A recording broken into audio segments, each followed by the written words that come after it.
텍사스 국경에서 트럭에 숨어 불법 미립국을 시도하던 이민자들이 무더기로 적발됐습니다. 바이든 대통령의 행정조치 이후 이러한 불법 미립국이 더 늘어날 수 있다는 우려가 나옵니다. 성추문 입막음 돈 혐의로 유죄 판결을 받은 트럼프 전 대통령의 지지율이 하락한 것으로 나타났습니다. 이런 가운데 공화당 원로는 트럼프 전 대통령의 외교 정책을 비판하는가 하면 측근은 수감 명령을 받는 등 악재가 이어지고 있습니다. 노스캐롤라이나에서 70대 한인 남성이 자신의 30대 딸을 총격 살해한 후 자신도 극단적 선택을 하는 사건이 발생했습니다. 헬기와 슈퍼카까지 동원해 영화를 방불케 하는 폭죽 사격 콘텐츠를 제작한 20대 한인 유튜버가 연방법 위반 혐의로 기소됐습니다.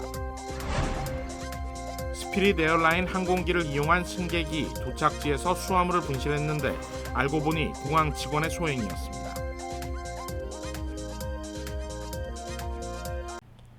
시청자 여러분 안녕하십니까? KBS 아메리카 뉴스입니다. 텍사스 국경에서 트럭에 숨어 불법 미립국을 시도하던 이민자들이 무더기로 적발됐습니다. 바이든 대통령의 행정 조치 이후 이러한 불법 미립국이 더 늘어날 수 있다는 우려가 나옵니다. 윤범수 기자가 보도합니다.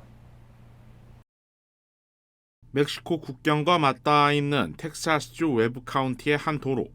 경찰이 트레일러 한 대를 정차시켰습니다. Do you have your license with you, sir?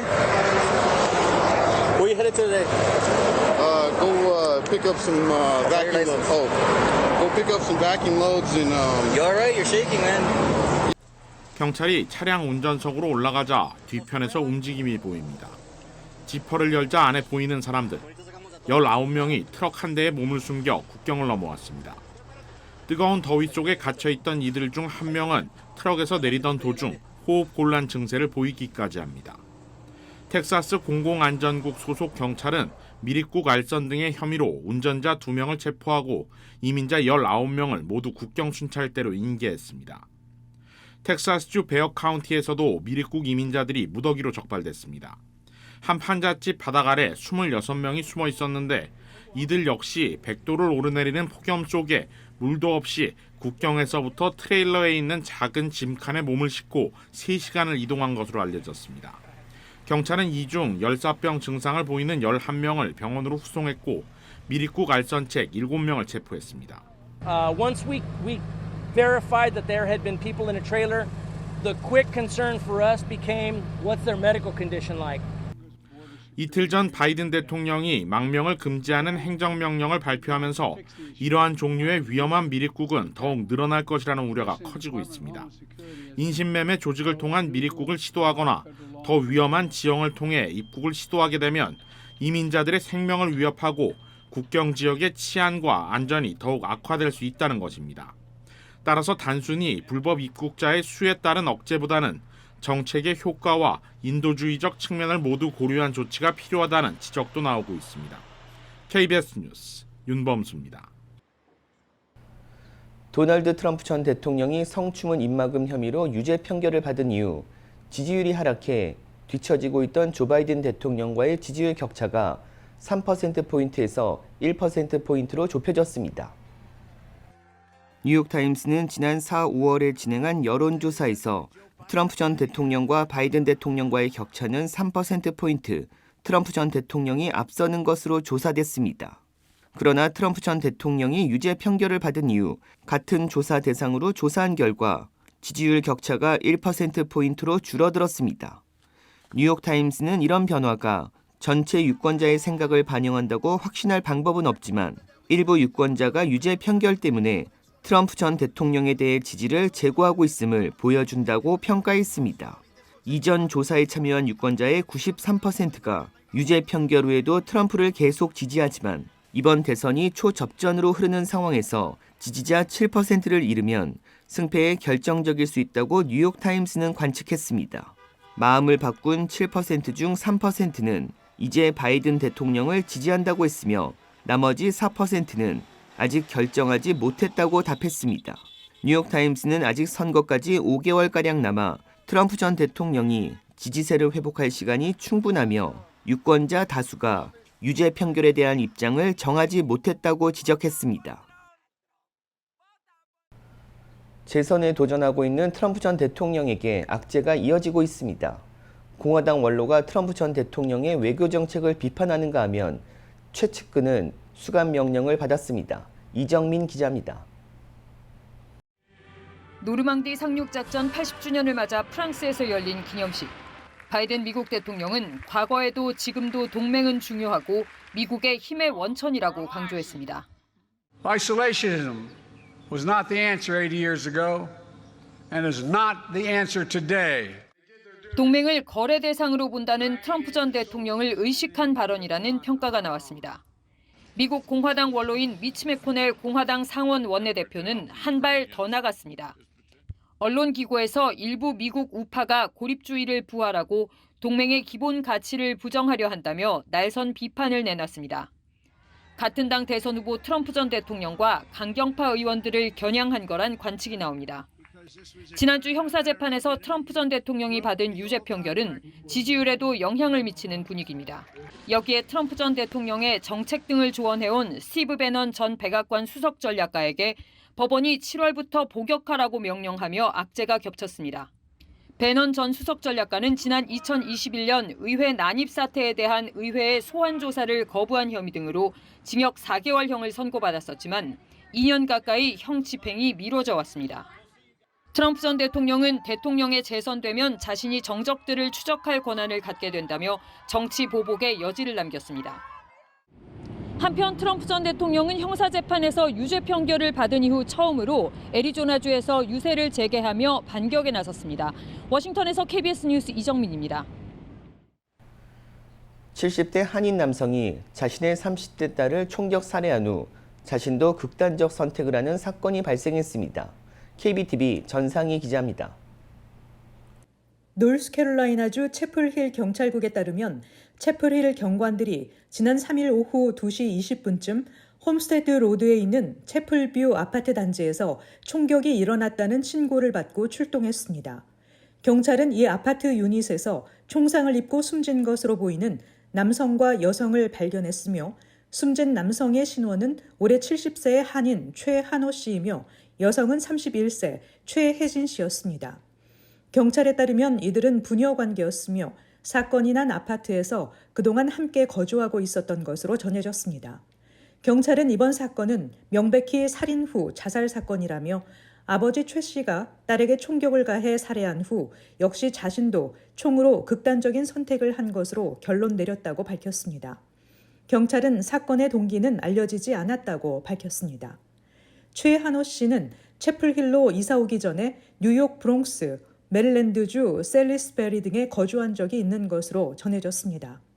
채플힐 경찰국 관계자는 현재 정확한 범행 동기를 확인하기 위해 주변 인물들을 토대로 사건을 수사 중이며 그 외에 확인된 사항은 아직 없다고 밝혔습니다.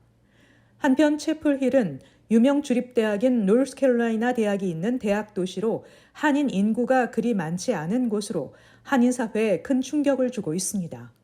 KBTV 뉴스 전상입니다. 유튜브 콘텐츠 제작을 위해 연방법을 위반한 20대 한인 유튜버가 체포됐습니다. 콘텐츠 제작에 대한 과도한 욕심이 화를 부른 것인데요. 최대 10년형을 받게 될 것으로 전망됩니다. 보도에 이우수 기자입니다. 슈퍼카 람보르기니 한 대가 빠른 속도로 질주합니다. 람보르기니를 쫓던 헬기는 슈퍼카를 향해 불꽃을 발사하기 시작하고 얼마 지나지 않아 차량에서도 대응 사격이 이루어집니다. 끊임없이 이어지는 불꽃과 함께 잡힌 멋진 카메라 앵글은 흡사 할리우드 영화의 한 장면을 방불케 합니다. 연방법무부는 불꽃놀이로 람보르기니 파괴하기라는 유튜브 컨텐츠를 제작한 올해 24살의 한인 유튜버 최성민 씨가 항공기 불법 촬영 혐의로 체포됐다고 밝혔습니다. 법무부는 해당 영상이 지난해 6월 촬영된 것으로 추정되고 있으며 지난해 7월 4일 최 씨의 유튜브 계정에 해당 영상이 올라왔다고 전했습니다. 최 씨는 항공기에 무단으로 발화 장치를 설치한 혐의로 기소된 것으로 확인됐습니다. 또한 상업 영화나 텔레비전 영상물 촬영에 대한 허가를 받지 않았고 캘리포니아주에서 법으로 금지되고 있는 화약류를 타주에서 반입하는 등 다양한 위반 혐의 등을 받고 있습니다. 연방항공청은 컨텐츠 촬영에 참여한 항공기 조종사들이 차량과 맞닿을 만한 가까운 거리에서 적어도 비행을 하거나 고의적으로 레이더망을 벗어나는 등 다양한 위법 사실을 저지른 것을 확인해 이들의 면허를 박탈했다고 밝혔습니다. 최 씨는 문제가 되고 있는 영상을 자신의 유튜브 계정에서 내린 것으로 확인됐습니다. 그러나 이 영상은 인스타그램이나 틱톡을 통해 확인이 가능한 상태입니다. 오늘 LA 연방법원에 출두한 최 씨는 5만 달러의 보석금을 지불하고 석방됐습니다. 최 씨의 인정신문은 다음 달 2일로 예정되어 있으며 유죄 혐의가 인정될 경우 최대 10년형을 받게 될 것으로 전망됩니다. KBS 뉴스 이우수입니다. 스페이스X가 개발하고 있는 대형 우주선 스타쉽이 궤도 비행을 마치고 무사히 지구로 돌아왔습니다. 보잉의 스타라이너는 국제 우주정거장 도킹에 성공했습니다. 박일중 기자입니다. 120m가 넘는 거대 로켓이 가볍게 지상에서 벗어납니다. 일론 머스크의 스페이스X가 달과 화성 탐사를 목표로 만든 대형 우주선 스타쉽을 탑재한 슈퍼헤비 로켓입니다. Starship now flying faster than the speed of sound. 발사 약 3분 만에 슈퍼헤비 로켓은 분리됐고 스타쉽은 랩터 엔진을 켜고 지구 궤도를 향해 날아갑니다. 우주선 스타쉽은 시속 2만 6천여 킬로미터로 고도 210킬로미터에 도달해 예정된 지구 궤도 항로를 비행한 뒤 발사 약 45분 후에 대기권에 재진입했습니다. 대기와의 마찰열로 육각형의 타일이 뜯겨나가는 등 날개가 손상되는 모습이 포착됐습니다. 하지만 인도양에 무사히 안착하면서 우주선 재사용 가능성을 높였습니다. 스타쉽이 대기권을 무사히 통과해 지구로 돌아올 수 있도록 하는 게 이번 네 번째 시험 비행의 주요 목표였습니다. 세 번째 시험 때는 재진입 과정에서 교신이 끊기면서 추적이 불가능했기 때문입니다. The primary goal of today's flight test is for ship to make it through the extreme heat of re-entry. 분리된 슈퍼헤비 로켓도 착륙 연소에 성공하면서 멕시코만에 연착륙했습니다. 빌 넬슨 미 항공우주국 국장은 인류를 달에 보내고 화성으로 가는데 한 걸음 더 가까워졌다고 평가했습니다. 전날 보잉사가 쏘아 올린 스타라이너도 국제우주정거장 도킹에 성공하면서 최종 성공에 한 발 더 다가섰습니다. 뉴욕에서 KBS 뉴스 박일중입니다. 스피릿 에어라인 승객이 도착지에서 수화물을 분실당하는 사고를 겪었습니다. 그런데 절도범은 다름 아닌 공항 직원이었습니다. KBTV 기련민 기자입니다. 파울라 가르시아는 지난 3월 뉴욕발 플로리다행 스피릿 에어라인을 이용했다가 피해를 당했습니다. 가르시아가 수화물로 붙인 캐리어가 플로리다 포트 로더데일 할리우드 국제공항에 도착했을 때 사라진 것입니다. 그녀의 캐리어 안에는 맥북과 2개의 애플워치 등 여러 전자기기가 들어있었던 것으로 파악됩니다. 가르시아는 늘 작은 캐리어를 기내에 소지하고 탑승했지만 그날은 뉴욕발 스피릿 에어라인 직원들이 수화물을 붙여야 한다고 요구했다고 주장했습니다. 이에 가르시아가 분실 신고에 나서자 스피릿 에어라인 직원들이 걱정 말고 집에 가 있을 것을 요구하며 짐을 찾는 대로 보내주겠다고 말했습니다. 피해자 가르시아는 애플워치 위치 추적을 통해 용의자의 집으로 찾아갔습니다. 위치 추적을 따라 그녀가 도착한 곳은 황당하게도 공항에서 15분 거리인 포트 라더데일에 위치한 29세 공항 직원 주니어 바질의 자택이었습니다. 주니어 바질은 플로리다 포트 라더데일 할리우드 국제공항 내 자파점에서 일해온 인물인 것으로 파악됩니다. 위치를 확인한 그녀는 즉시 경찰에 신고했습니다. 경찰이 현장에 도착한 뒤 공항 직원의 집에서 그녀의 캐리어를 찾을 수 있었습니다. 하지만 귀중품은 모두 사라진 상태였습니다. 경찰은 공항 CCTV를 확인하고 바질이 일했던 점포 인근에서 가르시아의 캐리어를 열고 소지품을 뒤지는 장면을 목격했습니다. 스피릿 에어라인은 성명을 통해 자사 직원과 이번 절도 사건은 무관하지만 고객에 대한 예우 차원에서 보상금을 지급했다며 이번 사건을 심각하게 받아들이고 사건 경위에 대한 철저한 조사를 진행 중이라고 밝혔습니다.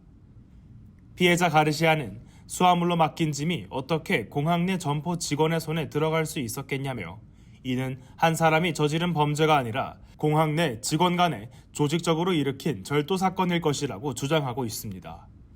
KBTV 뉴스 길려맨입니다. 아마존의 자율주행 자회사 죽스가 무인 차량의 시범 운행을 확대합니다. 죽스는 텍사스주 오스틴과 플로리다주 마이애미에서 시험 운행을 시작할 계획이라고 밝혔습니다. 죽스는 두 도시의 비즈니스와 엔터테인먼트 지구 인근 소규모 지역에 개조된 토요타 SUV 하이랜더 시험 차량이 배치될 것이라고 설명했습니다. 죽스는 샌프란시스코와 라스베이거스, 시애틀에서 시험 운행을 해오고 있는데 서부 지역 외 도시에서 시험 운행하는 것은 처음입니다.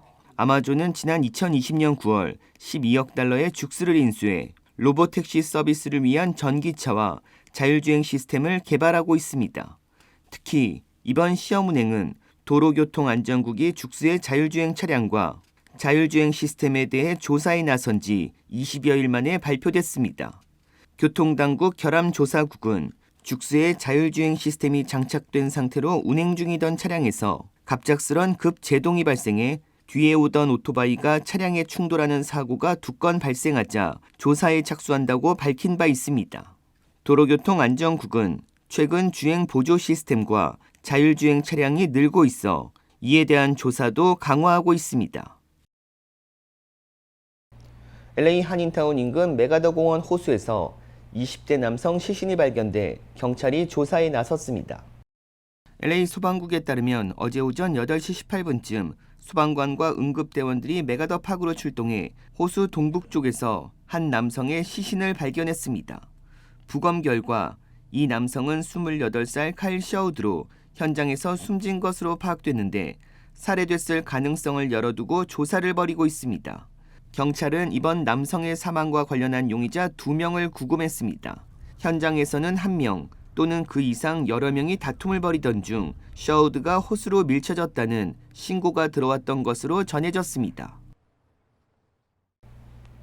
유럽중앙은행이 23개월 만에 기준금리를 0.25%포인트 내렸습니다. 보도에 조빈나 기자입니다. 유럽중앙은행이 현지 시각 6일 기준금리를 4.5%에서 4.25%로 0.25%포인트 낮췄습니다. 우크라이나 전쟁 등으로 급등한 물가를 잡기 위해 2022년 7월 기준금리를 0.5%포인트 올리는 빅스텝을 밟으며 금리 인상을 시작한 이후 23개월 만에 방향 전환입니다. 유럽중앙은행은 금리를 동결한 지난해 9월 이후 물가 상승률이 2.5%포인트 이상 하락했고 인플레이션 전망도 크게 개선됐다며 금리 인하 이유를 설명했습니다. Based on our updated assessment of the inflation outlook, the dynamics of underlying inflation and the strength of monetary policy transmission, it is now appropriate to moderate the degree of monetary policy restriction. 독일 등 곳곳에서 경기 침체에 대한 우려가 커지자 금리를 낮춘 겁니다. 이에 따라 한국과 유로존의 금리 격차는 0.75%포인트로 줄었습니다. 하지만 미국과는 1에서 1.25%포인트로 확대됐습니다. 유럽중앙은행의 금리 인하는 캐나다가 주요 7개국 가운데 처음으로 금리 인하에 나선 지 하루 만에 나왔습니다. 올 들어 스위스와 스웨덴 등도 금리를 내리면서 미국도 하반기 중 인하에 나설 거란 분석이 나옵니다. 베를린에서 KBS 뉴스 조빈나입니다. 재외동포청이 복수국적 허용 연령을 55세 이하로 하향 조정하는 게 바람직하다며 이를 성사시키기 위해 노력하겠다고 밝혔습니다. 이기철 청장은 재외동포청 출범 1주년을 맞아 열린 행사에서 이같이 밝히고 이를 달성하기 위해 관계부처의 재외동포 사회의 의견을 전달하고 한국 내 여론 형성을 위해 연구 용역도 수행할 수 있다고 설명했습니다. 이날 행사에서는 그간 재외 한인 사회에서 꾸준히 요구해온 복수국적 허용 연령 하향이 조속히 시행돼야 한다는 의견이 나왔습니다. 현행 국적법은 65세 이후 입국해 국적 회복 허가를 받은 사람만 복수 국적을 유지할 수 있는데 이 연령을 60세 또는 55세로 낮춰야 한다는 것입니다. 이와 관련 이 청장은 현행 65세와 하향 연령 55세, 45세, 40세 등별로 재외동포의 복수국적 취득에 따른 국내 유입 규모 파악, 복수국적 허용 확대에 따른 사회 경제적 영향 분석, 정책적 시사점 등을 분석하기 위해 재외동포 복수국적 허용 연령 하향에 대한 연구 용역 입찰을 공고했다고 밝혔습니다. LA 동부 한인회가 데이비최 17대 신임 회장 취임식을 개최합니다. LA 동부 한인회는 다음 달 11일 오후 5시 30분부터 다이아몬드바 커뮤니티 센터에서 데이비 최 신임 회장을 포함한 제17대 회장단 취임식과 제16대 회장단 이임식을 개최한다고 밝혔습니다.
KBS 아메리카 뉴스 마칩니다.